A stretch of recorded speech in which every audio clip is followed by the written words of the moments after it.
Hi friends, இன்னைக்கு சென்னையில உள்ள எங்க பாட்டி வீட்டை தான் பார்க்க போறோம். பார்த்தாலே ரொம்ப பழைய கால நினைவுகள் வர மாதிரி இருக்கு. அங்க பாருங்க. இப்ப நம்ம பார்க்கிறது சுவர்ல உள்ள டெக்கரேஷன்ஸ் தான் பார்த்துட்டு இருக்கோம்.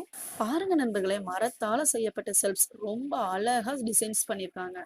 இதுல வச்சிருக்க பொம்மைகள் எல்லாமே ரொம்ப ரொம்ப யூனிக்கா இருக்கு.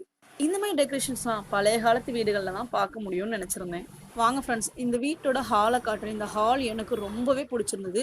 ஹால்ல பார்த்தீங்கன்னா டிவி வச்சிருந்தாங்க. டிவி கிட்ட உள்ள செல்ஃப்ஸ் எல்லாத்துலயுமே குட்டி குட்டி பொம்மைகள் ரொம்பவே யூனிக்கான பொம்மைகளா வச்சிருந்தாங்க. ரொம்பவே சூப்பரா இருந்தது. எனக்கு இந்த ஹால் ரொம்பவே பிடிச்சிருந்தது.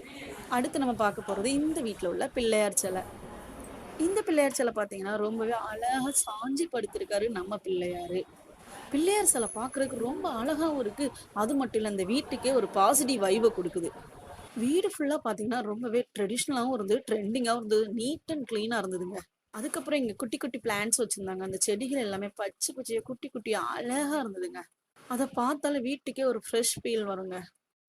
அவங்களோட பெட்ரூம்ஸுமே ரொம்ப காத்தோட்டமா சூப்பரா இருந்துங்க. எங்க பார்த்தாலும் பிளான்ட்ஸு, டெக்கரேஷன்னு செமத்தனமா இருந்தது அந்த வீடே. வீட்டுக்கு வெளியில பால்கனியில பார்த்தீங்க அப்படின்னா, சூப்பரான செடிகள்லாம் இருந்தது. ஒவ்வொரு குடுவையிலும் ஒவ்வொரு வெரைட்டியான செடிகள் வந்து வச்சிருந்தாங்க. அது பார்க்கவே கண்ணுக்கு குளிர்ச்சியா இருந்தது. அவங்களோட வரவேற்பு வேற லெவல்ல இருந்தது. மொத்தத்துல சொல்லணும்னா, பாட்டி வீடு ரொம்ப அழகா, அமைதியா, சந்தோஷமா இருக்கு. Thank you.